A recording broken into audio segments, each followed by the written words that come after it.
প্রাচীনকালে একমাত্র যানবাহনের মাধ্যম ছিল ঘোড়ার গাড়ি।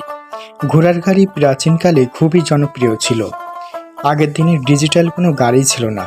সব গরুর গাড়ি, মহিষের গাড়ি, ঘোড়ার গাড়ি ইত্যাদি এগুলো আগে থেকেই খুব পরিচালিত ছিল এবং ঘোড়ার গাড়িতে অনেক জিনিসপত্র সহজেই বহন করা যায়।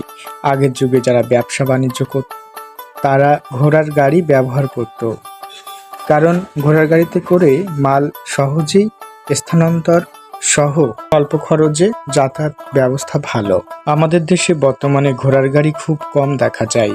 আগে যখন দেখতাম ঘোড়ার গাড়ি কোথাও নিয়ে আসছে, তখন সঙ্গে সঙ্গে বের হয়ে ঘোড়ার গাড়ি দেখতাম।